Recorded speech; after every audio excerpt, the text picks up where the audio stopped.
छोहो तू गाल। हे भौजी बोला बोला हाँ सुना है भौजी की चाल चाल किया फुलैने छोहो तू गाल किया तो लटकल छा लोला है लोला है लोला है।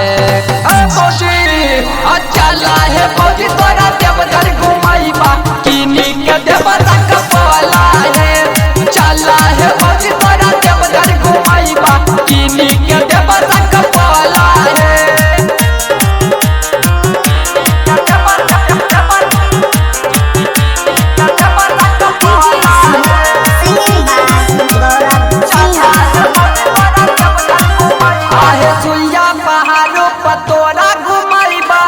सेफ चाट से सेल्फी घिंचाइबा जे जे चीज मांगबो हम सब कुछ दिलाइबा।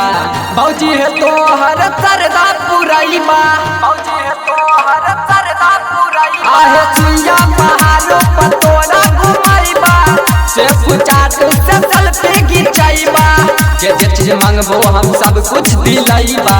भौजी है तो हर सरदा पुराइबा देवघर में तोरा झुलबा झुलाइबा आरो पिलैबा कोला है कोला है कोला है।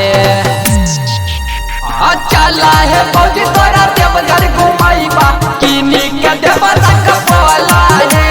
चला है भौजी तोरा देवघर घुमाइबा किनी के देवता का बोला है।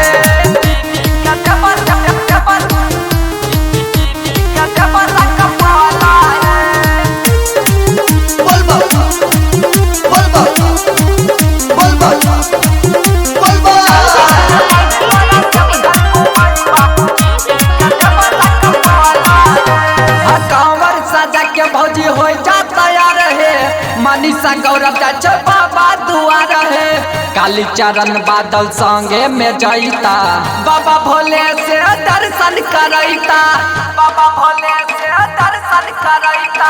कांवर सजा के भौजी हो जा तैयार है मनीषा गौरव जा बाबा दुआर है काली चरण बादल संगे में जैता बाबा भोले से दर्शन करैता। इच्छा विचार सच सच भौजी मुँह से अपना बोला है बोला है बोला है। चला है भौजी तोरा देवघर घुमाइबा किनी के देवता का बोला है। चला है भौजी तोरा देवघर घुमाइबा किनी के देवता का बोला है। बस माना भौजी। Recording by Riya studio Khagaria Bhadas.